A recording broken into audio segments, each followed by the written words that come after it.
নমস্কার সকলকে, Mithu's kitchen official চ্যানেলে আপনাদের সকলকে স্বাগত জানাই।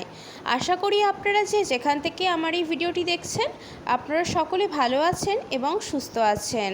আজকে আপনাদের সাথে শেয়ার করে নেব রাখি বন্ধন স্পেশাল একটি মিষ্টি কেকের রেসিপি, যা কিন্তু ভীষণ টেস্টি খেতে হয়। তাহলে চলুন রেসিপিটি শুরু করা যাক।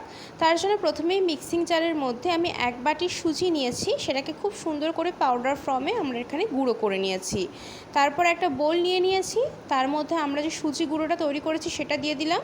তারপরে ছোটো বাটির এক বাটি আমি এখানে চিনি নিয়েছি মিক্সিং জারের মধ্যে। চিনিটাকেও কিন্তু সুন্দর করে গুঁড়ো করে নেব। এতে করে কি হবে, চিনিটা ব্যাটারের মধ্যে গুলতে বা মিশতে বেশি সময় লাগবে না। তার জন্য এখানে চিনি গুঁড়োটাও খানিকটা পরিমাণ দিয়েছি, পুরোটা কিন্তু দিইনি, বড় চামচে 3 চামচের মতো দিয়েছি।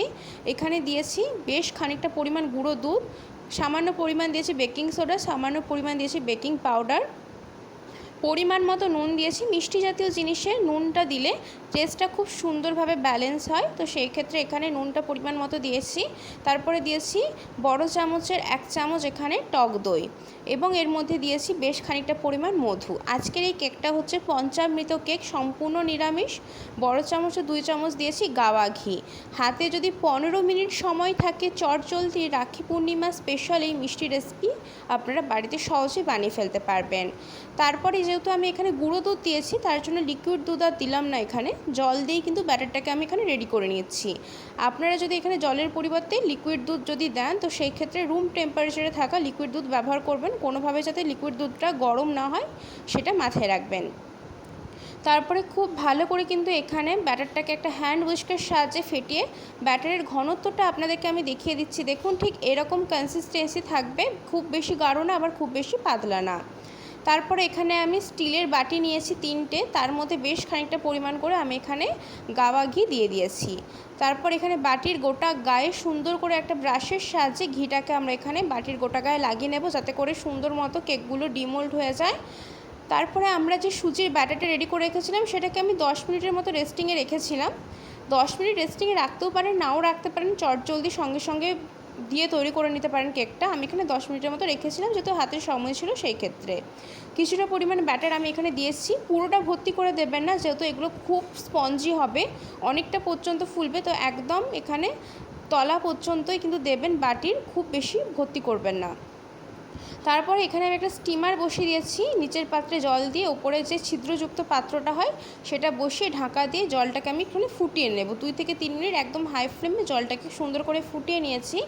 জলটা যখন দেখবেন খুব সুন্দর মতো এখানে ফুটে গিয়েছে, সেই পর্যায়ে এখানে আমি ঢাকা খুলে আমরা যে বাটির যে কাপকেক যেগুলো সেগুলোকে রেডি করেছিলাম সেগুলোকে কিন্তু এর মধ্যে এক এক করে এখানে বসিয়ে দিচ্ছি।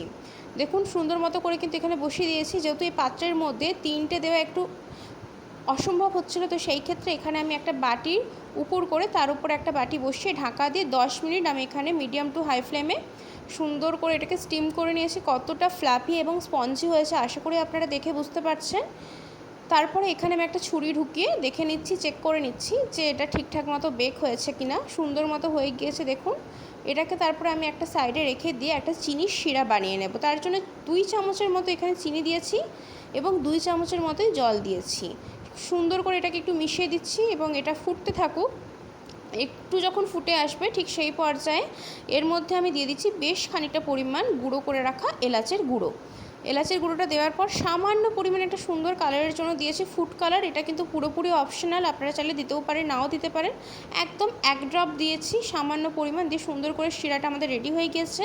এরপরে আমরা যে কেকগুলো রেডি করে রেখেছিলাম তার ওপর থেকে বেশ খানিকটা পরিমাণ শিরা দিয়ে ওপর থেকে ইচ্ছে মতো ড্রাই ফ্রুটস দিয়ে গার্নিশ করতে পারেন। আমি এখানে কিন্তু কাজু বাদামের কুচি দিয়েছিলাম, আপনারা চাইলে পেস্তা আখরোট ইচ্ছে মতো দিতে পারেন। আজকের রেসিপি আপনাদের কেমন লাগলো অতি অবশ্যই করে কমেন্ট করে জানাবেন। যদি ভালো লেগে থাকে অবশ্যই করে আমার চ্যানেলটিকে সাবস্ক্রাইব করে দেবেন। লাইক শেয়ার কমেন্ট করতে একদম ভুলবেন না।